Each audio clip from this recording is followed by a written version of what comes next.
नमस्कार, good morning India में आपका स्वागत है। मैं हूं अदिति राजपूत और मेरे साथ हैं जया कौशिक। आज बिहार में नीतीश कुमार के मंत्रिमंडल का विस्तार होने जा रहा है। राज्यपाल फागू चौहान 11:30 बजे सभी मंत्रियों को पद और गोपनीयता की शपथ दिलाएंगे। अब तक जो नाम सामने आए हैं उसमें आरजेडी का दबदबा ही नजर आ रहा है। जया, बिल्कुल, और क्योंकि आरजेडी के सबसे ज्यादा विधायक भी हैं और साथ ही आपको ये भी बता दें कि 16 मंत्री जो है आरजेडी कोटे से आज उप मुख्यमंत्री पहले ही ले चुके हैं, शपथ लेने जा रहे हैं। वहीं मुख्यमंत्री नीतीश कुमार की पार्टी जेडीयू से 11 मंत्री होंगे, कांग्रेस के कोटे से 2 होंगे। जीतन राम मांझी की पार्टी हम यानी हिंदुस्तानी अवाम मोर्चा के 1 और 1 निर्दलीय विधायक भी आज शपथ लेंगे। आपको ये भी बता दें कि बिहार में इस नई सरकार में आरजेडी के 79 विधायक हैं। ऐसे में 16 मंत्री जो शपथ ग्रहण है उसमें 16 मंत्री जो हैं वो आरजेडी के खाते से हैं और जेडीयू के 45 विधायक हैं। मंत्रिमंडल में विभागों का जो बंटवारा होना है उसमें जेडीयू के पास अपने सभी पुराने मंत्रालय रहेंगे, जबकि आरजेडी को वो सभी विभाग मिलने जा रहे हैं जो पहले बीजेपी के पास थे। सिर्फ वित्त मंत्रालय और जो शिक्षा विभाग है उसमें अदला बदली जो है वो नजर आ रही है। अब वित्त मंत्रालय जेडीयू के पास होगा तो आरजेडी के पास शिक्षा मंत्रालय आने जा रहा है। तो यहाँ पर एक अहम चीज जो नजर आ रही है कि वित्त मंत्रालय जो अभी बीजेपी के पास हुआ करता था पुरानी सरकार में, जेडीयू बीजेपी सरकार जो वहां पर थी, वो अब वित्त मंत्रालय जेडीयू को मिलने जा रहा है और आरजेडी के पास होगा शिक्षा मंत्रालय। तो ये अदला बदली यहाँ पर नजर आ रही है। मनीष कुमार हमारे सहयोगी ज्यादा अपडेट के साथ जुड़ रहे हैं। मनीष पटना में ही है। मनीष, 11:30 बजे ये शपथ ग्रहण है। इस मंत्रिमंडल में क्या कुछ खास रहने वाला है? देखिए, खास बात यही है कि बीजेपी के मंत्रियों की जगह अब जो है जो आरजेडी के मंत्री और कांग्रेस के मंत्री जो है अब नीतीश कुमार मंत्रिमंडल में शामिल हो रहे हैं।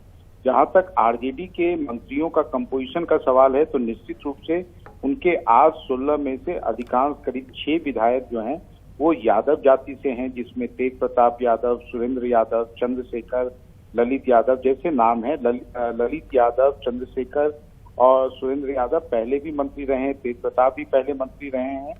और इसके साथ ही जो है अति पिछड़ा समुदाय से जो है आपको ये हैं समीर महासेठ हैं और भरत मंडल हैं, और साथ ही साथ दलित समुदाय से कुमार सरजीत हैं जो बोधगया से विधायक हैं, और सुरेंद्र राम हैं। ये 2 नए चेहरे हैं, सरजीत और सुरेंद्र राम। और साथ ही साथ अनीता देवी हैं। अनीता देवी पहले भी नीतीश कुमार मंत्रिमंडल में मंत्री आरजेडी के कोटे से रह चुकी हैं। और जो मुस्लिम समुदाय से हैं तो उसमें एक शाहनवाज आलम है। शाहनवाज आलम पहली बार आरजेडी से ही बाई इलेक्शन में विधायक बने थे, लेकिन पिछले चुनाव में वो एआईएमआईएम के टिकट पर चुनाव जीते थे और वो उन 4 विधायकों की अगुवाई कर रहे थे जिन्होंने जून महीने के आखिरी हफ्ते में जब विधानसभा सत्र चल रहा था तो आरजेडी में मर्ज किया था। वो पूर्व सांसद तस्लीमुद्दीन के बेटे हैं। तो आरजेडी ने काफी हद तक जो है, और अगली जाति से भी उन्होंने कार्तिकेय मास्टर जो कि अभी हाल ही में विधान पार्षद बने हैं उनको लिया है। और इसके अलावा जो एक और हैं आपको सुधाकर सिंह जो आरजेडी के जो राज्य के अध्यक्ष हैं जगदानंद सिंह, उनके बेटे हैं। तो आरजेडी ने बहुत हद तक सामाजिक समीकरण जो है साधने की कोशिश की है, लेकिन हाँ उनका झुकाव आप कह सकते हैं कि यादव मुसलमानों की तरफ उनका पलड़ा भारी रहा है। जया, मनीष, यहाँ पर अगर कांग्रेस के विधायकों की बात करें और उसके बाद जो मंत्रिमंडल का बंटवारा उसमें हो रहा है उसमें वो अनुपात सही नजर नहीं आ रहा है उतना। क्या कांग्रेस किसी तरह की नाराजगी जाहिर कर रही है 2 मंत्रालय मिलने से? देखिए, कांग्रेस के 3 विधायक मंत्री बनेंगे, लेकिन फिलहाल आज के मंत्रिमंडल विस्तार में 2 ही लोग बन रहे हैं मंत्री। और उसका कारण यह है कि जब 2015 में उनके 27 विधायक जीत कर आए थे तब उस समय 4 मंत्री बने थे, और आज की तारीख में उनके 19 विधायक हैं तो उनके 3 मंत्री बनेंगे। लेकिन आज के मंत्रिमंडल विस्तार में उनके 2 ही मंत्री बन रहे हैं। निश्चित रूप से जो कांग्रेस पार्टी है उसमें जिनको जगह नहीं मिली है तो उनके बीच में नाराजगी होगी। लेकिन हाँ, अब वो उनमें से जो 17 बचे हैं उन 17 की कोशिश होगी कि अगला जब भी मंत्रिमंडल विस्तार हो उनमें से किसी एक को जगह मिले। जी जी मनीष, बहुत बहुत शुक्रिया इस पूरी जानकारी के लिए। तो 11:30 बजे वो वक्त होगा जब पटना में राजभवन में ये मंत्री शपथ लेंगे। एक बार फिर यहाँ पर हम देख रहे हैं कि ये तस्वीरें आप देख रहे हैं 10 अगस्त की, जब उप मुख्यमंत्री के तौर पर दूसरी बार शपथ ली थी तेजस्वी यादव ने, और 8वीं बार मुख्यमंत्री के तौर पर शपथ ली थी नीतीश कुमार ने, और आज कैबिनेट विस्तार होने जा रहा है, नीतीश मंत्रिमंडल का विस्तार होने जा रहा है।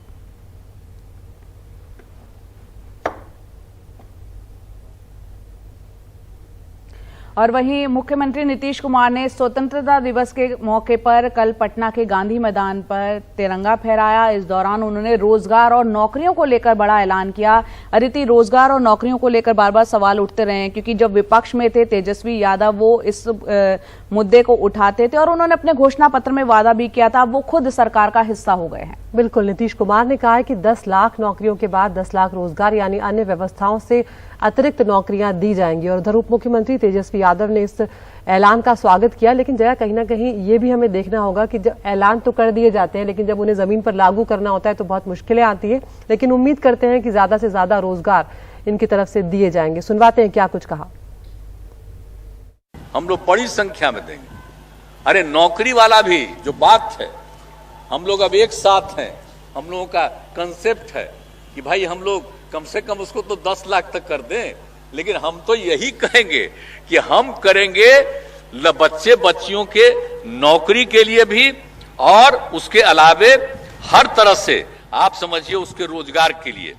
नौकरी और रोजगार दोनों का इंतजाम इतना करवाएंगे, सरकारी और सरकार के बाहर भी हर तरह से इतना ज्यादा काम बढ़ना चाहिए कि ये हो जाएगा। तो हम लोगों का मन तो है कि भाई इसको तो हम लोग 20 लाख तक पहुंचाएं। अब खबर कर्नाटक के शिवमोगा शहर से, जहां वीर सावरकर और टीपू सुल्तान के पोस्टर को लेकर फिर से बड़ा बवाल हो गया है। दरअसल लोगों के एक समूह ने वीर सावरकर की तस्वीर को हटाकर टीपू सुल्तान की तस्वीर लगाने की कोशिश की, जिसके बाद यहां पर हिंसा भड़क उठी। और हिंसा में एक युवक पर कुछ लोगों ने चाकू से हमला कर दिया है, जबकि दूसरा युवक पत्थरबाजी में घायल हो गया है। दोनों घायल अस्पताल में भर्ती हैं फिलहाल, लेकिन खतरे से बाहर बताए जा रहे हैं। और तस्वीरें देखकर आप अंदाजा लगा सकते हैं कि किस तरह का तनाव यहां पर बना हुआ है। हम सीधा रुक कर रहे हैं हमारे सहयोगी निहाल किदवई का। निहाल, इस वक्त क्या स्थिति है, क्योंकि तस्वीरें बयां कर रही हैं कि काफी तनाव वहां पर हुआ है, और जो दोनों युवक हैं उनकी स्थिति इस वक्त कैसी है जिन्हें चाकू लगा है? देखिए, 2 युवकों में से एक को चाकू लगा है और एक को पत्थर से एक युवक घायल हुआ है। दोनों पुलिस के मुताबिक दोनों अभी आउट ऑफ डेंजर है, और कुल 4 लोगों की गिरफ्तारी इस सिलसिले में हुई है। शिवमोगा के कुछ थाना क्षेत्रों में धारा 144 लगा दिया गया है, और जितने भी संवेदनशील इलाके हैं वहां पर स्कूल कॉलेजेस बंद रखने का, खास करके स्कूलों को बंद रखने का फैसला जिला प्रशासन ने किया है आज। तो कुल मिलाकर के वहां पर स्थिति तनावपूर्ण बनी हुई है, और पिछले 6 महीनों से अगर आप देखें तो लगातार वहां पर सांप्रदायिक तनाव, सांप्रदायिक हिंसा की खबरें वहां से आ रही हैं। और पुलिस को ऐसा लगता है कि जिस तरह से सद्भाव बनाने की कोशिश करनी चाहिए, पुलिस इस काम को करने में पूरी तरह से असफल रही है। और इसीलिए जो कि अगले साल विधानसभा के चुनाव है, तो वहां पर पोलराइजेशन के लिए, ध्रुवीकरण के लिए दोनों तरफ से प्रयास हो रहे हैं। और ये वो इलाका है जहां से कर्नाटक के वरिष्ठ नेता येदियुरप्पा, ईश्वरप्पा जैसे नेता जिन्होंने बीजेपी को यहाँ कर्नाटक में स्थापित किया, वो आते हैं। इन दोनों के बीच में भी टसल चल रहा होता है। येदियुरप्पा जहाँ सबको साथ लेकर चलने वाले नेता के तौर पर जाने जाते हैं, वही ईश्वरप्पा की जो छवि है वो एक हार्डकोर हिंदुत्व वाली छवि है। और इन दोनों के बीच में भी कई बार इनके जो समर्थक होते हैं, इनकी जो पॉलिटिकल सोच है। निहाल, आपके पास हम आएंगे, वक्त की थोड़ी कमी है यहाँ पर। बहुत शुक्रिया आपका इस तमाम जानकारी के लिए।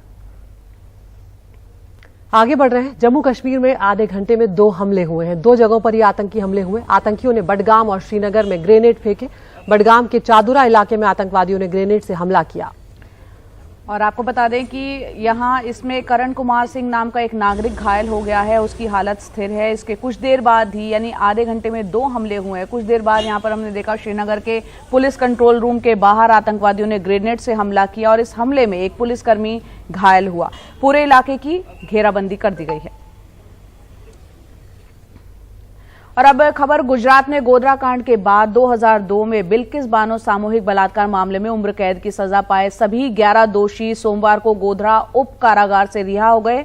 गुजरात सरकार ने अपनी क्षमा नीति के तहत इनकी रिहाई को मंजूरी दी। एक अधिकारी ने ये जानकारी दी कि मुंबई में सीबीआई की एक विशेष अदालत ने 11 दोषियों को 21 जनवरी 2008 को सामूहिक बलात्कार और बिल्किस बानो के परिवार के 7 सदस्यों की हत्या के जुर्म में आजीवन कारावास की सजा सुनाई थी। बाद में बॉम्बे की जो उच्च न्यायालय है उसने दोष सिद्धि को बरकरार रखा। इन दोषियों ने 15 साल से ज्यादा कैद की सजा काट ली है, लेकिन इस तरह से जो जघन्य अपराध है उसमें जो क्षमा है उसको लेकर सवाल भी खड़े हो रहे हैं। और अब खबर मध्य प्रदेश से, जहां धार में एक बड़ा हादसा टल गया है, लेकिन जितने दिन पानी बांध में रहा सबके जहन में 42 साल पहले गुजरात में मोरबी के हादसे की कहानी कौन रही थी, जिसमें सरकारी आंकड़ों के मुताबिक 1000 लोग मारे गए थे। हालांकि विपक्ष के मुताबिक 25,000 लोगों की मौत हुई थी। इसको एक्ट ऑफ गॉड कहा गया था, लेकिन थी तो ये भी मानवीय त्रासदी। धार में शुक्र ऐसा है कि ऐसा कुछ नहीं हो पाया। देखते हैं कौन रहे ऑपरेशन कारम के हीरो। हमारे सहयोगी अनुराग द्वारी की रिपोर्ट।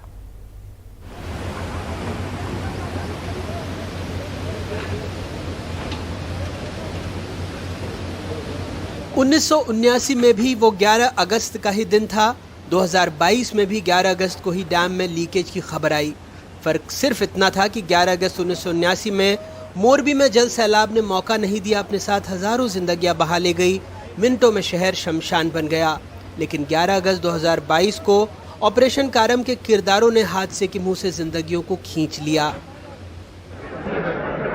आजादी के जश्न में ये सम्मानित हुए, जिसमें एक थे बिहार के संजय कुमार भारती। बिना रुके बिना थके 3 दिनों तक ये पोकलेन मशीन चलाते रहे, जिससे पानी को रास्ता मिले।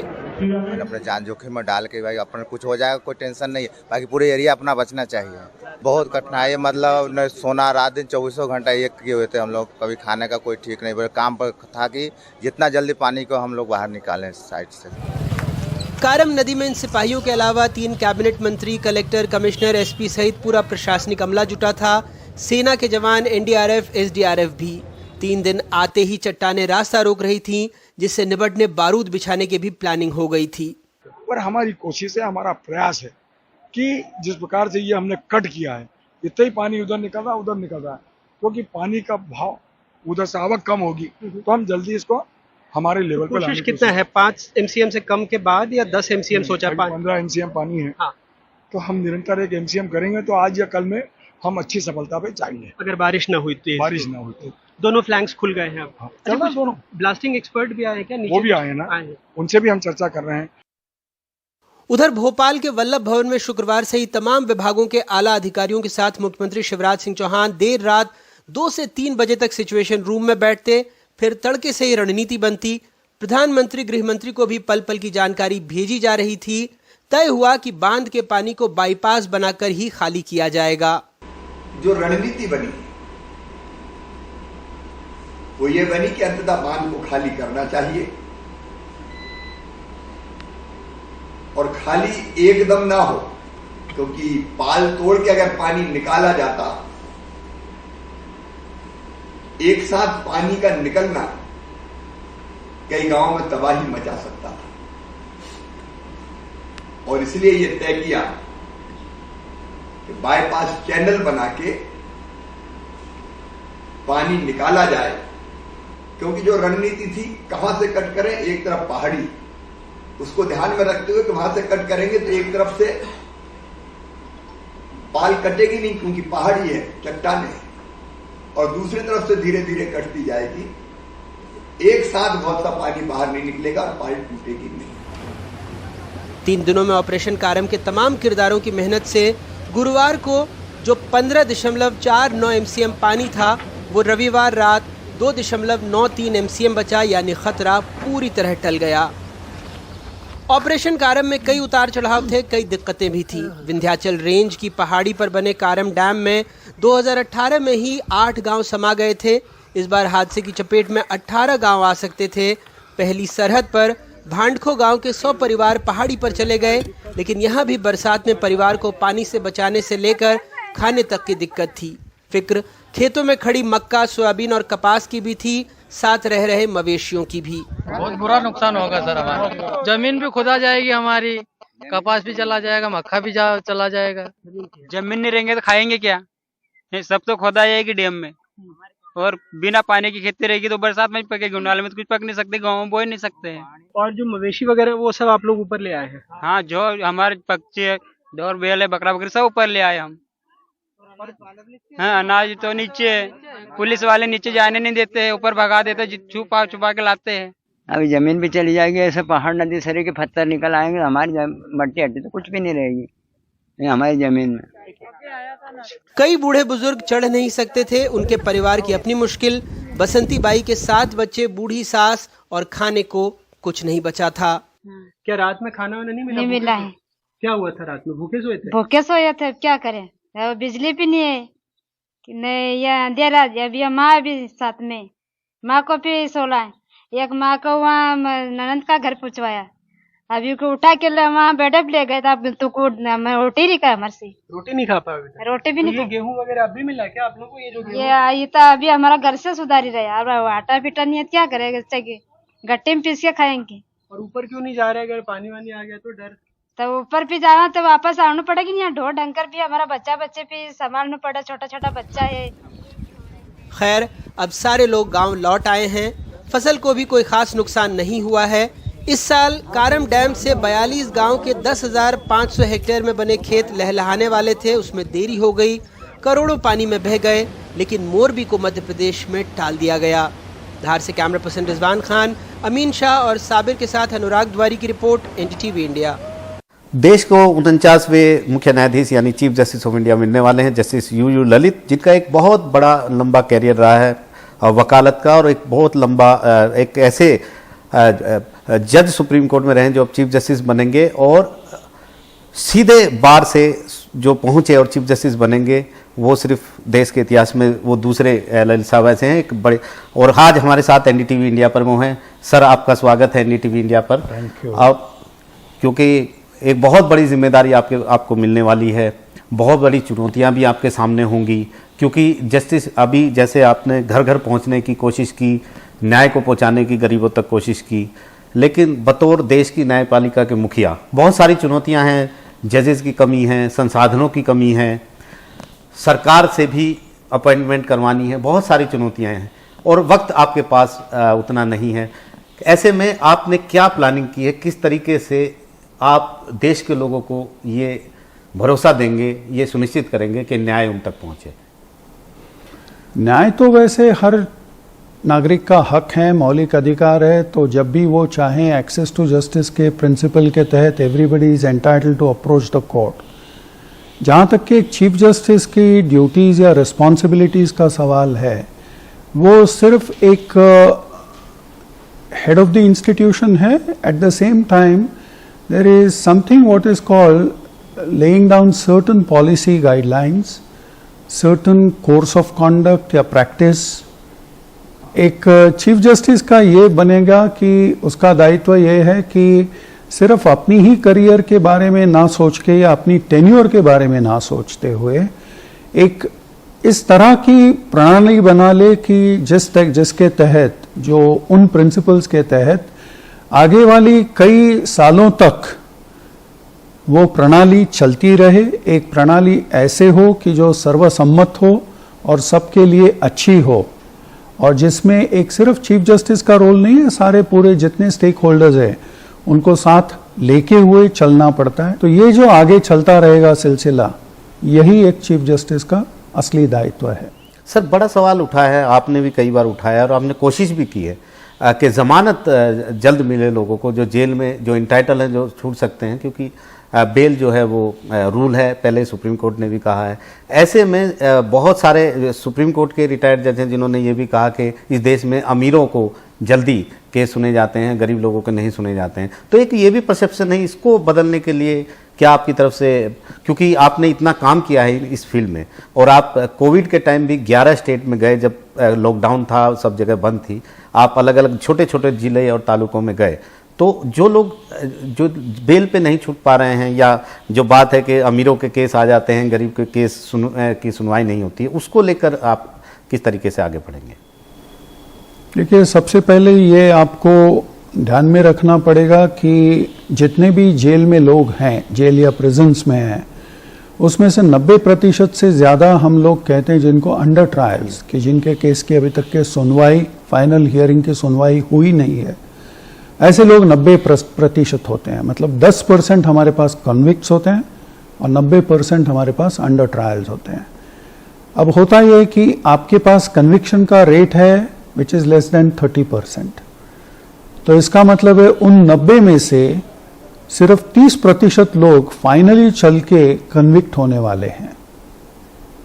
तो इसका मतलब है 90 में से आपके पास 70% लोग ऐसे हैं कि जो कन्विक्ट कभी होंगे नहीं,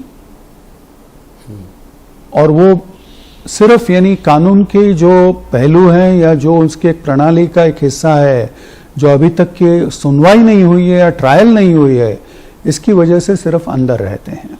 जो गरीब आदमी होता है या जिसके पास साधन नहीं होते, उसकी तरफ से रिप्रेजेंटेशन थोड़ा कम होता है क्वालिटेटिवली, और वो क्वालिटेटिवली कम होने की वजह से कई बारी आपको वो दुविधा या विसंगति दिखाई देती है कि जो एक ही ऑफेंस के लिए अमीर आदमी जल्दी से बेल पे छूट जाएगा या उसके कंपैरिजन में आपको थोड़ा सा कंपैरेटिवली ज़्यादा समय लगता है किसी आदमी को, ये हो जाता है। पर इसके लिए असल में कोर्ट से ज़्यादा आपको लीगल एड के थ्रू, उस माध्यम के थ्रू, उस जो गरीब आदमी है उसको उतना ही मौका मिलना चाहिए लीगल रिप्रेजेंटेशन का। वो अगर मिल जाए तो सारी चीज़ें सुलभ होंगी। सर, एक और बड़ा सवाल है। पिछले दिनों हमने देखा किस तरीके से जजेस पर पर्सनल अटैक हुए। खुद चीफ जस्टिस ने कहा कि इलेक्ट्रॉनिक मीडिया के ऊपर कोई रिस्पॉन्सिबिलिटी नहीं है, सोशल मीडिया भी लगाम हो चुका है। आपको क्या लगता है किस तरीके से, और मीडिया ट्रायल नहीं चलना चाहिए, ये भी बात कई बार उन्होंने कही है, तो आपको लगता है कि इस तरीके से जो जजेस के ऑर्डर जो हैं उनकी आप आलोचना करिए, पर्सनल अटैक नहीं होने चाहिए? मीडिया ट्रायल नहीं होनी चाहिए, ये बात बिल्कुल सही है कि मीडिया ट्रायल नहीं होनी चाहिए।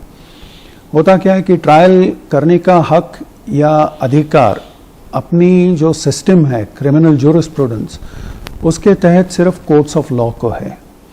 कोर्ट्स ऑफ लॉ में जो चीज़ मानी जाएगी, जो चीज़ प्रूव हो जाएगी, वो फाइनल मानी जाती है।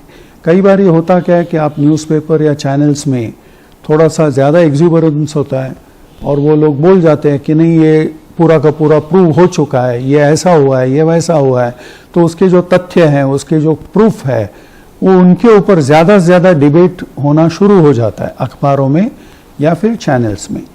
तो एक सवाल है कि वो मीडिया ट्रायल नहीं होनी चाहिए। आपको एक रिपोर्टिंग के तहत आप ये रिपोर्ट कर सकते हो कि इस इन्वेस्टिगेशन में यहाँ तक के प्रोग्रेस हो चुकी है, करेक्ट? ये दैट्स द डिफरेंस और that's the limit which has to be maintained, number 1। Number 2, आपको उतनी ही दायरे में रहना है जितना कि वो जजमेंट ने में लिखा है, या उसके ऊपर जो आलोचना करनी है उतना करो।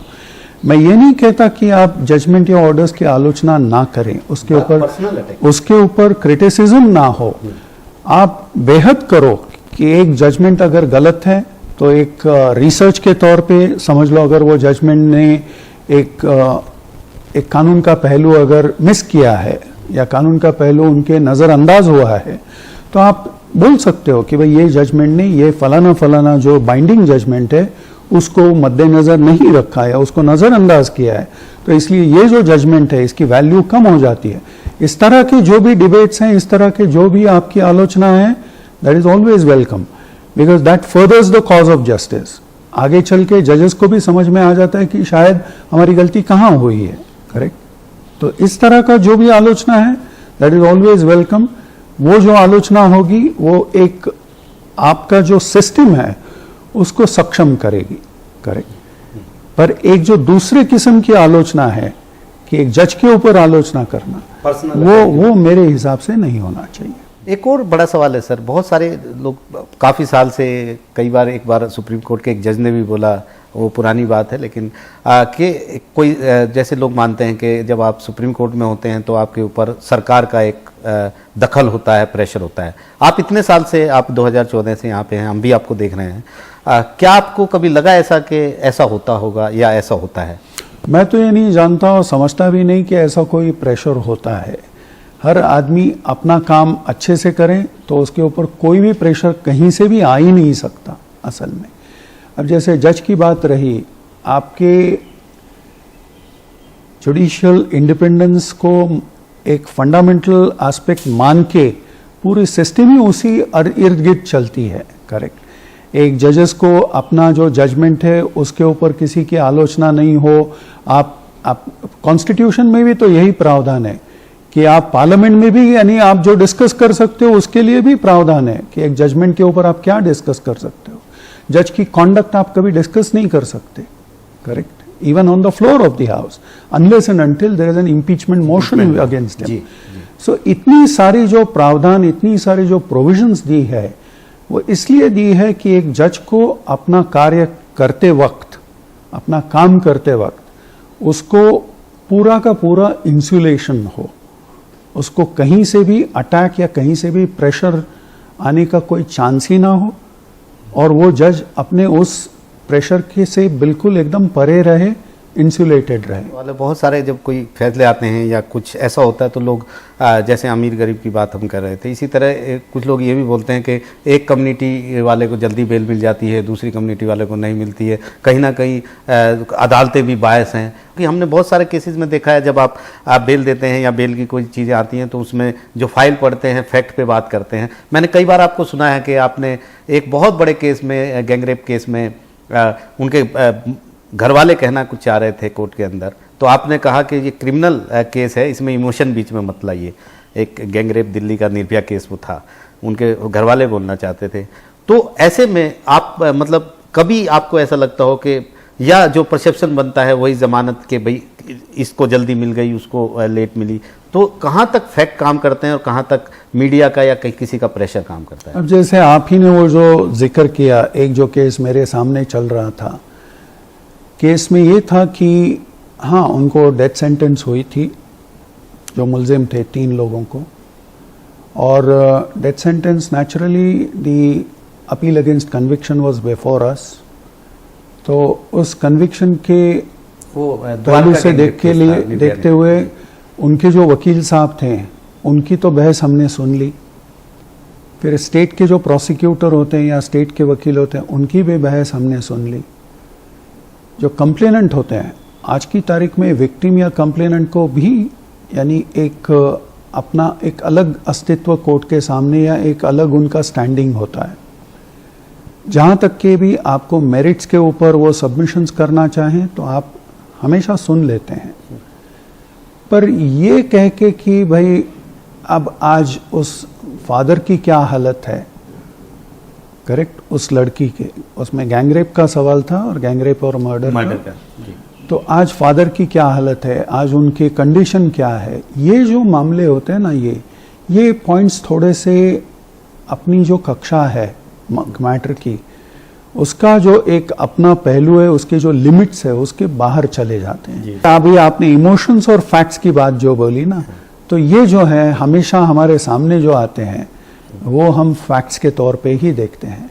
उसके पीछे वाला जो रुख है ना कम्युनिटी, हाँ, जो इमोशंस है या कम्युनिटी है या किसी का कास्ट है, क्रीड है या उसका स्टेशन इन लाइफ है, that becomes completely immaterial. You just go by the facts before you. तो मतलब आप ये कहना चाह रहे हैं कि जब एक जज कुर्सी पे बैठते हैं बिल्कुल, तो वो ये नहीं देखते कि ये बिल्कुल नहीं देखता और नहीं देखना भी नहीं चाहिए। सर एक ये सवाल है कि अब दोबारा से एक बहस शुरू हुई है कि चीफ जस्टिस जो हैं वो मास्टर ऑफ रोस्टर क्यों होने चाहिए। हालांकि कॉन्स्टिट्यूशन बेंच ये 5 जजेस की कह चुकी है chief justice is master of roster, लेकिन एक बार फिर बहस शुरू हुई है। आप क्या सोचते हैं, क्योंकि आप पहले जज थे, फिर कॉलेजियम में आए, अब आप चीफ जस्टिस बनने जा रहे हैं, आपकी क्या सोच रही है? इसके लिए दूसरा ऑल्टरनेटिव क्या है? वो कह रहे हैं कि इसके लिए नहीं, आप ऑटोमेटिक सिस्टम होनी चाहिए, ठीक है, ऑटोमेटिक सिस्टम पर उसमें जो आप फीड करोगे वो कौन फीड करेगा? मतलब रोस्टर आप एक बार कहीं ना कहीं तो आप डिसाइड करोगे कि समझ लीजिए सर्विस ज्यूरिस्प्रूडेंस के मैटर्स ये फलाना फलाना कोर्ट में आएंगे, बेल मैटर्स फलाना फलाना कोर्ट में आएंगे, या आप समझ लेबर डिस्प्यूट्स इन कोर्ट्स में आएंगे। किसी ना किसी को तो डिसाइड करना पड़ेगा। जी। आप जो बोल रहे हैं वो क्या, इंडिविजुअल मैटर का पिकिंग अप एंड फिक्सिंग नहीं होना चाहिए। यहां तक की मानता हूं मैं कि एक जिसको बोलते हैं आप एक ऑब्जेक्टिव लेवल हो, ऑब्जेक्टिव आइडियाज हो, और उसी ऑब्जेक्टिव आइडियाज से ऊपर पैरामीटर्स के ऊपर लिस्टिंग हो। सर एक और बड़ी एक चीज़ जो हमने आपको देखा, बहुत सारे लोग बोलते भी हैं कि जब आप वकालत करते थे, कितने भी हाई प्रोफाइल केसेस हों, आपकी टोन पिच यही होता था, इसी कभी चिल्लाते हुए नहीं देखा कैसे भी केस में। फिर आप सुप्रीम कोर्ट आए, यहाँ भी कितना भी बड़ा केस हो, कितना भी गंभीर केस हो, कितना भी मुश्किल केस, कुछ भी हो, आपकी कभी न पिच बदला अपनी आवाज़ का, न टोन बदला, ना कभी आप गुस्से में किसी को दिखाई दिए। लोग जानना चाहते हैं कि हमारे जो चीफ जस्टिस बनेंगे वो अपने धैर्य को, अपने संयम को कैसे रोकते हैं। एज ए ह्यूमन बीइंग गुस्सा भी आता होगा कभी कभी आपको। देखिए, मैं भी उतना ही अच्छा या बुरा इंसान हूँ जैसे हर सिटीजन होता है। हर सिटीजन को कभी ना कभी गुस्सा आता है, कभी ना कभी नहीं आता है। सिर्फ उस गुस्से पर अपना कंट्रोल रखना और अपनी जो इमोशंस है उनके ऊपर कंट्रोल रखना। जैसे मैंने अभी अभी आपके एक सवाल का जवाब देते हुए बोला, आप अपने सिर्फ फैक्ट्स के ऊपर ध्यान दे दो। आप जब फैक्ट्स के ऊपर ध्यान दे दे तो किस तरह से वो फैक्ट्स पेश आए हैं, या किसी ने आवाज़ बढ़ा चढ़ा के पेश किए हैं या कैसे पेश किए हैं, इसके ऊपर, यानी these are all frills essentially. आप सिर्फ फैक्ट्स के ऊपर ध्यान दे दो। आपके पास अगर ये थोड़ा सा एक कर्मयोग हो कि बस मैं एक काम कर रहा हूँ ये, और मुझे उससे आगे और कुछ नहीं है, मुझे सिर्फ यही काम करना है, तो आप जिस लेवल से भी आप काम करो, एक वकील के तौर पे करो, तो आप बोलोगे नहीं मुझे सिर्फ ये इतना काम करना है, डिसीजन मेरे हाथ में नहीं है। हम तो यही सीखते हैं ना गीता में, कर्मणि एव अधिकारः ते। तो ठीक है, वही आप एक काम करो। सर एक और सवाल है, बहुत चर्चा होती है इस पे, बार बार पार्लियामेंट में भी सवाल होता है कि जजेस की, जो सुप्रीम कोर्ट के जजेस हैं, उनकी एज जो है वो 65 साल रिटायरमेंट से बढ़ा के कम से कम 70 होनी चाहिए। बहुत सारे सुप्रीम कोर्ट के रिटायर्ड जज भी ये बात कहते हैं, और आप इसके बारे में क्या कहते हैं? मेरा पर्सनल ये विचार है कि 65 वाली एज है वो ठीक है, कोई ये नहीं। कारण ये कि जैसे मैं समझता हूँ कि हर जो जज काम करता है आज की तारीख में सुप्रीम कोर्ट में, उसके ऊपर इतने सारे प्रेशर्स होते हैं, आपका दिन इतना तेजी से निकल जाता है कि आपको पता ही नहीं चलता लोगों को। और होता यह है कि इसमें, जैसे मैं मेरे इस पे बोलूं, मेरे पे ज्यादा प्रेशर आ जाए तो मेरे फर्स्ट कैजुअलिटी होती है मेरा मॉर्निंग वॉक, कि वो वॉक बाजू में रह जाता है कि आप बोलते हो नहीं मुझे ये मैटर्स पढ़ने हैं। तो इसलिए होता क्या है कि आप हेल्थ के ऊपर अपना ध्यान कम रखते हो। हमारे यहाँ जो डॉक्टर श्यामा गुप्ता है, सुप्रीम कोर्ट क्लिनिक के इंचार्ज, वो पिछले 20-25 साल से हैं वो उधर। तो उन्होंने एक बड़ी मज़ेदार बात कही थी। उन्होंने कहा था कि हमारे साथ जितने भी जज साहब आते हैं और जो 5-6 साल या 8 साल के बाद जो रिटायर होके निकल जाते हैं, तो जो हेल्थ कंडीशन उनकी आते वक्त होती है उससे कई गुना बिगड़ी हुई कंडीशन में वो रिटायर होके निकल जाते हैं। एक और सर, आप देश के मुख्य न्यायाधीश बनेंगे, पूरे देश की निगाहें आपके ऊपर हैं। देश के हर नागरिक को, चाहे अमीर हो, गरीब हो, छोटा हो, बड़ा हो, किसी भी धर्म का हो, उसको as a chief justice of India, मुख्य न्यायाधीश, आप क्या भरोसा दिलाना चाहेंगे? भरोसा सिर्फ चीफ जस्टिस के तौर पे नहीं, पूरी की पूरी न्याय प्रणाली का भरोसा है। न्याय प्रणाली इस आधार पर है कि एक रूल ऑफ लॉ हमेशा चलता रहे, और सारी कम्युनिटी जो है, कहीं ना कहीं हर ह्यूमन कॉन्टेक्ट्स में डिस्प्यूट्स आने ही वाले हैं। जहां पर भी ह्यूमन इंटरैक्शन होगी, there is bound to be some kind of some difference. उन डिफरेंसेस को तुरंत हल करना, और वो हल हो सकते हैं, ये विश्वास पैदा करना, ये न्याय प्रणाली का काम है। तो आप विश्वास दिलाना चाहेंगे कि बिल्कुल वही होना चाहिए, स्वतंत्र है, आज़ाद है और सबके साथ है। बिल्कुल सही जी। ललित साहब का बहुत बहुत धन्यवाद। और 49वें देश के मुख्य न्यायाधीश वो बनने जा रहे हैं। हमारी भी शुभकामनाएं उनके साथ है। हमने लंबे समय से उनको अदालत में काम करते हुए देखा है, और हम उम्मीद ये करते हैं कि देश की जो न्यायपालिका है उनके नेतृत्व में वो और चमकेगी और निखरेगी। और वो लोगों को भरोसा भी दिला रहे हैं कि यहाँ पर धर्म, जात और जाति या किसी भी तरह की कोई भेदभाव नहीं है। अदालत सबके लिए है और सबके साथ खड़ी है। Thank you.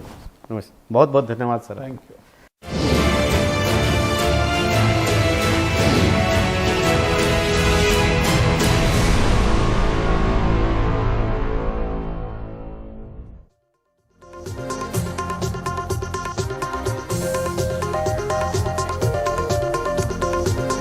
मॉर्निंग इंडिया में आपका स्वागत है। मैं हूं शाहरुख खान और हमारे साथ मौजूद हैं अदिति राजपूत। तो आज खबर बिहार से, जहां नीतीश मंत्रिमंडल का आज गठन होना है, यानी आज दोनों जो आरजेडी और जेडीयू हैं, उनके अलावा कांग्रेस, हम और निर्दलीय, ये सब शपथ लेंगे। ये शपथ 11:30 बजे होगा और मंत्रियों को पद और गोपनीयता की शपथ दिलवाई जाएगी। तो नई सरकार अब एक बार फिर यहां पर बन चुकी है और अब तक जो नाम सामने आए हैं उसमें आरजेडी का ही दबदबा नजर आ रहा है। होना भी चाहिए क्योंकि उनके विधायक भी ज्यादा हैं। उप मुख्यमंत्री तेजस्वी यादव समेत आरजेडी के कोटे से 16 मंत्री होने जा रहे हैं। वहीं मुख्यमंत्री नीतीश कुमार की पार्टी जेडीयू से 11 मंत्री होंगे। कांग्रेस के कोटे से 2, जीतन राम मांझी की जो पार्टी है हिंदुस्तानी आवाम मोर्चा, उसके एक निर्दलीय और एक निर्दलीय विधायक भी शपथ लेने जा रहे हैं। मनीष कुमार हैं हमारे साथ इस बारे में ज्यादा बात करने के लिए पटना से। उनके पास चलते हैं, उनसे जानते हैं। मनीष, कौन कौन बनेगा? ये लिस्ट कमोबेश आपने भेजी हुई है। कोई नाम ऐसा जो इस लिस्ट में चौंकाता हो और कोई नाम ऐसा जो छूट गया हो, जिसके बनने की उम्मीद थी, वो चौंकाता हो? अगर उस पूरे सिनेरियो पर आप नजर डाल दें। देखिए, जनता दल यूनाइटेड की जो सूची है, जो पहले मंत्रिमंडल में थे, यानी कि जो एनडीए के साथ, जब बीजेपी के साथ 2020 में नीतीश कुमार ने सरकार बनाई थी, तो सभी 11 मंत्रियों को उन्होंने रिटेन किया है, जिसमें प्रमुख नाम आप कह सकते हैं कि विजय चौधरी का है, विजेंद्र यादव का है, अशोक चौधरी हैं, संजय झा हैं, शीला मंडल हैं, सुनील कुमार हैं, मदन सहनी हैं, जयंत राज हैं। तो ये सब पुराने चेहरों को एक बार फिर रिटेन किया है। जो संतोष मांझी हैं, हम के, वो भी उस मंत्रिमंडल में सदस्य थे। वो जेडीयू के कोटे से हमको दिया गया था, लेकिन पिछली बार उनके पास 2 विभाग थे, इस बार उनके पास 1 विभाग होगा। और साथ ही साथ सुमित कुमार सिंह, जो निर्दलीय जीत कर आए थे और उन्होंने सरकार को समर्थन किया था, इस बार भी उनको रिटेन किया जा रहा है। सबसे ज़्यादा जो दिलचस्पी है वो आरजेडी और कांग्रेस की सूची को लेकर है। तो कांग्रेस से जो नाम जो चल रहे थे, जो कहा जा रहा था कि शकील अहमद खान होंगे मंत्री, लेकिन उनकी जगह जो कांग्रेस में होता है कि गुटबाजी होती है, आपका एक तरह से आपके लिए कौन लॉबिंग कर रहा है, तो उसमें जो आफाक हैं, आफाक आलम जो हैं, कस्बा से विधायक हैं, वो बाजी मारे हैं। वो वरिष्ठ भी हैं। और साथ ही साथ मुरारी लाल गौतम, जो चेनारी सुरक्षित सीट से हैं, दलित समुदाय से आते हैं, उनको इस बार मौका दिया गया है। और उनका जो मुरारी लाल गौतम है, क्योंकि वहाँ पर नाम शकील अहमद खान के साथ राजेश राम का चल रहा था, तो दोनों ही एक तरह से पिछड़ गए और 2 नए चेहरों को कांग्रेस पार्टी ने मौका दिया है। साथ ही साथ कांग्रेस पार्टी के जो बिहार के महासचिव हैं सारिक, उन्होंने पहले ही स्पष्ट कर दिया था कि कांग्रेस को 3 सीटें मिलेगी, लेकिन बाद में जो मंत्रिमंडल विस्तार होगा तो उसमें कांग्रेस का एक और मंत्री बनेगा।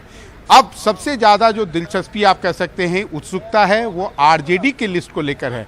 आरजेडी में जो 16 मंत्री बनने हैं, उनमें अधिकांश जो हैं, 6 जो हैं वो यादव जाति से हैं, जिसमें आपको रामानंद यादव और सुरेंद्र यादव 1985 से जीते आए हैं। सुरेंद्र यादव आपको गया ग्रामीण से हैं, रामानंद यादव जो हैं फतुहा सीट से हैं। रामानंद यादव ने पिछले सालों में कई सीटें बदली हैं, जिसमें दानापुर, पटना पश्चिम सीटें हुआ करती थी। इसके अलावा ललित यादव हैं, जो दरभंगा ग्रामीण से आते हैं, दरभंगा जिले में एकमात्र आरजेडी के विधायक वही हैं। इसके अलावा चंद्रशेखर हैं, जो मधेपुरा टाउन से जीत कर आए हैं। साथ ही साथ समीर महासेठ का नाम जो आप कह सकते हैं, समीर महासेठ जो हैं कई बार विधायक रहे हैं, इस बार वो आरजेडी से विधायक हैं, तो समीर महासेठ को मंत्री बनाया जा रहा है। साथ अति पिछड़ी समुदाय से अनीता देवी आपको जो है नोनिया जाति से आती है, उनका काफ़ी ज़्यादा प्रभाव जो है रोहतास के इलाके में रहा है, तो इसलिए उनको मौका दिया गया। पिछली बार भी जब महागठबंधन की सरकार थी तो अनीता देवी उसमें मंत्री रही हैं। बिल्कुल। और आलोक मेहता तेजस्वी यादव के काफ़ी आप कह सकते हैं कि राजदार रहे हैं और काफ़ी करीबी रहे हैं। आलोक मेहता फिर से मंत्री बन रहे हैं। मुस्लिम समुदाय से जो अभी तक जो नाम चल रहा है उसमें दो नाम है, एक शाहनवाज आलम है। शाहनवाज आलम AIMIM से अभी हाल ही में जून महीने के अंतिम सप्ताह में उन्होंने RJD की सदस्यता ज्वाइन की। हालांकि उनका RJD से संबंध काफ़ी पुराना रहा है। बाई इलेक्शन में वो पहली बार जीतकर RJD से ही आए थे और उनके पिता भी जो तस्लीमुद्दीन थे वो सांसद भी रहे, कई बार विधायक भी रहे, तो वो उनको दिया जा रहा है। साथ ही साथ शमीम हैं, ये बेतिया जिले के एक विधानसभा से आते हैं और उनको नरकटिया सीट से आते हैं, उनको मौका दिया जा रहा है। अख्तरुल इमाम शाहीन का नाम चल रहा था लेकिन लग रहा है कि उनका नाम कट गया है। इसके अलावा जो अगरी जाति से दो नाम हैं, एक सुधाकर सिंह है। सुधाकर सिंह जो राज्य RJD के अध्यक्ष हैं जगतानंद सिंह, उनके बेटे हैं, फर्स्ट टाइमर हैं, उनको मौका मिला है। तो RJD में भी काफ़ी लोगों के चेहरे पे मायूसी है, लेकिन हाँ, एक तरह से जो तेजस्वी यादव ने जो है थोड़ा सा अनुभव और थोड़े से नए चेहरों को जिनके साथ उनका कंफर्ट लेवल है उनको मौका दिया है। सारिक, मनीष, यहाँ पर आप भी लगातार बिहार में सत्ता को बनते बिगड़ते देख रहे हैं, जनमानस में किस तरह की भावना है? क्योंकि जिसको वोट दे रहे हैं वो आते नहीं है, फिर बाद में वो फिर साथ आ जाते हैं, अलग हो जाते हैं। ऐसे में जो मुख्य मुद्दे हैं वो छूट जाते हैं, विकास के जो कार्य हैं उनमें कहीं ना कहीं गति जो है उनकी वो धीमी हो जाती है। जनता के मन में क्या कुछ चल रहा है ये सब देखकर? देखिए, जनता जो है, जो RJD का जो वोटर है, निश्चित रूप से वो इस घटनाक्रम से खुश है। जनता दल यूनाइटेड का जो कोर वोटर है, अति पिछड़ी समुदाय के लोग जो हैं या नॉन यादव बैकवर्ड हैं, वो थोड़े से नीतीश कुमार के इस फैसले से हतप्रभ थे।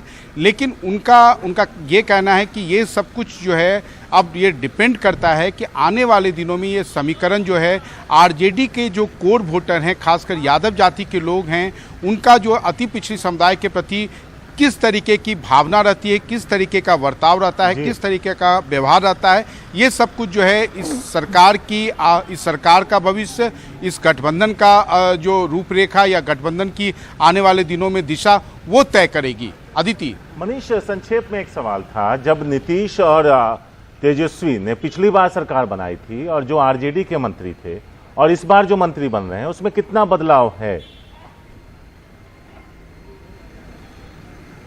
बहुत ज़्यादा बदलाव नहीं है। देखिए, एक बात आप समझ लीजिए कि जो गठबंधन होता है उसमें जो आपके मुख्य चेहरे हैं, जैसे सरकार में नीतीश कुमार हैं या तेजस्वी यादव, वो किस प्रकार से काम करते हैं, किस प्रकार से गठबंधन चलाते हैं, वही गठबंधन का भविष्य तय करता है। लेकिन हाँ, एक बात मैं आपको कह दूं कि पोर्टफोलियो तो निश्चित रूप से जो पिछली बार BJP के पास था वो इस बार RJD को मिलेगा। लेकिन RJD ने इस बार शिक्षा विभाग लिया है और बदले में उन्होंने वित्त विभाग जो है वो JDU को दिया है। सारिक जी, बहुत बहुत शुक्रिया मनीष आपका इस तमाम जानकारी के लिए। आपके पास हम आते रहेंगे और एक बड़ा वादा जो 10 लाख नौकरियों का किया है उसको लेकर भी देखना होगा कि किस तरह से सरकार जो है उस पर आगे बढ़ती है।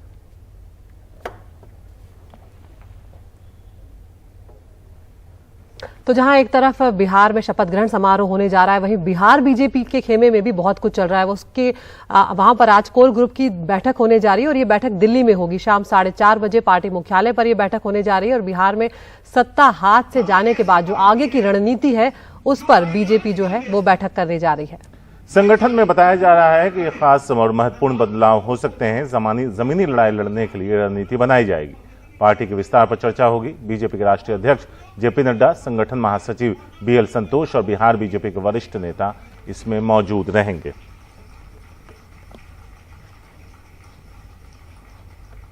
अखिलेश शर्मा है हमारे साथ इस बारे में ज्यादा बात करने के लिए। अखिलेश, एक तरीके से कहा जाए तो बीजेपी अब अकेले जमीनी लड़ाई के लिए तैयार है। बिल्कुल, उसकी कोशिश यही है कि अकेले रहकर ही वो जमीन पर लड़ाई लड़े। लेकिन आज जो बिहार की परिस्थिति है उसमें जो चिराग पासवान या उनके चाचा पशुपति पासवान, इनको छोड़ करके उनके साथ कोई भी पार्टी नहीं खड़ी है। तो ये बीजेपी के लिए एक बहुत बड़ी चुनौती है कि उसे अगर यूपी की सफलता को बिहार में दोहराना है तो उसी तरह का एक गठबंधन तैयार करना होगा जैसा उसने यूपी में तैयार किया था। तो जमीनी लड़ाई लड़नी है बीजेपी को, इसके लिए रणनीति बनाई जाएगी। चर्चा होगी। आज बीजेपी के कोर ग्रुप के तमाम नेता पार्टी मुख्यालय पर जुटेंगे। शाम 4:30 बजे बीजेपी अध्यक्ष JP नड्डा की अगुवाई में यह बैठक होगी। इसमें बिहार बीजेपी के वरिष्ठ नेता आएंगे और जिस तरह से वहां पर नई परिस्थिति बनी है कि बिहार विधानसभा में बीजेपी अकेली है और उसके सारी पार्टियां उसके खिलाफ हैं, तो ऐसे में बीजेपी आगे कैसे जाएगी, हमने देखा था पिछले महीने पार्टी नेताओं ने कहा था कि 240 विधानसभा सीटों पर जो है वो काम 200 विधानसभा सीटों पर काम करना है और 43 सीटों को छोड़ दिया गया था जेडीयू के लिए। लेकिन अब नई परिस्थितियों में बीजेपी को सभी 243 सीटों पर काम करना होगा और इसीलिए आगे किस तरह से बढ़ा जाए, किस तरह संगठन में बदलाव हो, क्योंकि पार्टी के जो प्रदेश अध्यक्ष हैं संजय जायसवाल, उनकी जगह किसी दूसरे नेता को बनाने की बात भी हो रही है। तो बीजेपी चाहेगी एक ऐसा चेहरा पार्टी वहां पर रखे ताकि 2024 का लोकसभा और 2025 का विधानसभा चुनाव में वो अपना एक अच्छा प्रदर्शन कर सके। बिल्कुल, बहुत बहुत शुक्रिया अखिलेश आपका इस तमाम जानकारी के लिए। तो बिहार में सत्ता हाथ से जाने के बाद अब बीजेपी जो है आज कोर ग्रुप की बैठक होने जा रही है बिहार बीजेपी की, और उसमें संगठन में महत्वपूर्ण बदलाव हो सकते हैं। कर्नाटक की बात करते हैं, जहां पर शिवमोगा शहर में वीर सावरकर और टीपू सुल्तान के पोस्टर को लेकर एक बार फिर से बवाल खड़ा हो गया। दरअसल दो लोगों का जो समूह था, लोगों का एक समूह ने वीर सावरकर की तस्वीर को हटाया और उसके बाद दूसरा समूह है टीपू सुल्तान की तस्वीर लगाने की कोशिश की और जिसके बाद वहां पर हिंसा भड़क उठी है। हिंसा में एक युवक पर कुछ लोगों ने चाकू से हमला कर दिया, जबकि दूसरा युवक पत्थरबाजी में घायल हो गया है। निहाल है हमारे साथ इस बारे में ज्यादा बात करने के लिए। निहाल, पूरा अपडेट्स दें। इस सिलसिले में 4 लोगों को गिरफ्तार किया गया है और दोनों ही जो घायल हुए थे, दोनों की ही हालत खतरे से बाहर है। जैसा कि पुलिस ने बताया, शिवमोगा के कुछ इलाकों में धारा 144 लगा दिया गया है। जिन 4 लोगों को गिरफ्तार किया गया है उनमें से एक आरोपी पुलिस के मुताबिक जब उसने भागने की और पुलिस पर हमला करने की कोशिश की तो पुलिस ने उसके पैर में गोली भी मारी, जो कि मुख्य आरोपी है चाकू से हमले के मामले में। तो कुल मिलाकर के स्थिति तनावपूर्ण है शिवमोगा में और पिछले 6-7 महीने से इस तरह के हालात वहां पर लगातार बने हुए हैं और ये हमें समझना होगा कि ये वो इलाका है जहां से बीजेपी के कद्दावर नेता येदियुरप्पा और ईश्वरप्पा आते हैं और दोनों की कॉन्स्टिट्यूएंसी इसी जिले में है। तो इन दोनों के बीच में भी टकराव होता रहता है, लेकिन हाल में यहाँ पर काफी सांप्रदायिक तनाव कई बार देखने को मिला है और छोटी छोटी बातों का बतंगड़ बन जाता है। पुलिस ने कल बहुत कोशिश की दोनों ही गुट को समझाने की, लेकिन यहाँ पर जो राजनीतिक दल है उनको भी समझना चाहिए कि इस तरह से अगर वो उकसाएंगे तो ऐसे सूरत हाल में चूंकि यहाँ पर चुनाव हो रहे हैं, हालात सिर्फ शिवमोगा में नहीं राज्य के दूसरे हिस्सों में भी बिगड़ सकते हैं। जी निहाल, यहाँ पर जब इस तरह की समूह निकलते हैं जाते हैं तो पहले से पुलिस को सूचना होती होगी या पहले से पुलिस से इजाजत लेनी होती होगी, तो क्या पुलिस पहले इजाजत दे देती है और बाद में फिर इस तरह की स्थिति पैदा हो रही है? देखिए, कई मामलों में पुलिस इजाजत देती है, कई मामलों में पुलिस इजाजत नहीं देती है। आप किसी भी धरना प्रदर्शन के लिए, जैसे वीर सावरकर के पोस्टर को वहां पे लगाना था, उसके लिए पुलिस से इजाजत किसी ने नहीं ली। कभी भी धरना प्रदर्शन जब मुख्य जगहों पर शहरों में होता है तो आमतौर पर यह देखा गया है कि वहां पर अगर बड़े नेता नहीं है तो चाहे वो किसी भी संगठन का कोई भी संगठन हो, जब पुलिस के पास जाता है इजाजत लेने के लिए कि हम धरना प्रदर्शन जगह पर करते हैं, तो एक आम धारणा है कि पुलिस उन्हें लिखित में ले लेती है कि ठीक है आप धरना प्रदर्शन करें। अगर वहां पर किसी तरह का कुछ गड़बड़ होता है तो पुलिस ये कहती है कि हमने तो इजाजत दी नहीं थी, हमने तो सिर्फ इन्होंने एप्लीकेशन दिया था, हमने लिख करके तो इजाजत दी ही नहीं थी और इसलिए हम इन्हें गिरफ्तार करें। तो पुलिस अपना ग्राउंड बनाती है। ये आमतौर पर सभी जगहों पर देखा जाता है। तो ये भी एक बहुत बड़ी समस्या है और कहते हैं कि अगर इसमें न्यायालय हस्तक्षेप करे तभी इस समस्या का समाधान हो सकता है। जी शुक्रिया निहाल इस पूरी बातचीत के लिए और अपडेट्स के लिए, शुक्रिया आपका। आगे बढ़ते हैं। जम्मू कश्मीर में आधे घंटे में 2 हमले हुए, 2 जगहों पर यह आतंकी हमला हुआ। आतंकियों ने बडगाम और श्रीनगर में ग्रेनेड फेंका। बडगाम के चदूरा इलाके में आतंकियों ने ग्रेनेड से हमला किया, ग्रेनेड से। और इसमें करण कुमार सिंह नाम के एक नागरिक घायल हुए हैं, उनकी हालत स्थिर बताई जा रही है। इसके कुछ देर के बाद ही श्रीनगर के पुलिस कंट्रोल रूम के बाहर आतंकवादियों ने ग्रेनेड से हमला कर दिया। इस हमले में एक पुलिसकर्मी घायल हुए हैं। पूरे इलाके की घेराबंदी कर दी गई है, लेकिन एक के बाद एक लगातार आतंकी हमले जो हैं इधर इन दिनों उनकी घटनाएं बढ़ गई हैं।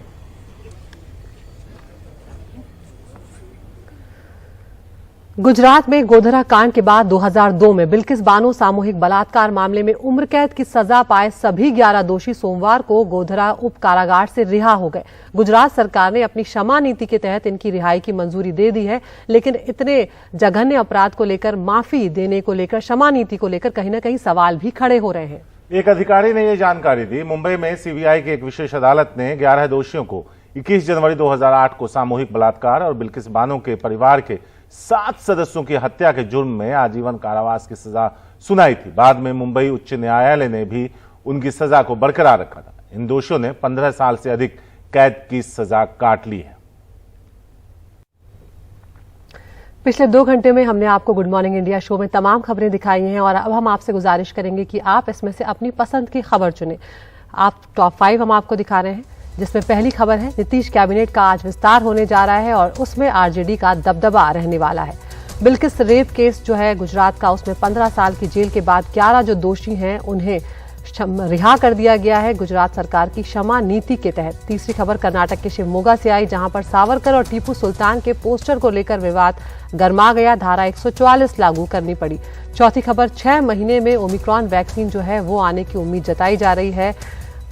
इसके अलावा जो 5वीं खबर है वो लाल किले से प्रधानमंत्री नरेंद्र मोदी ने परिवारवाद पर जमकर निशाना साधा है। आपको करना ये हमारे YouTube चैनल पर जाना है, इस पोल में हिस्सा लेना है, अपनी पसंद की खबर चुननी है, उसे हम आपको विस्तार से NDTV इंडिया और उसके YouTube चैनल पर दिखाएंगे।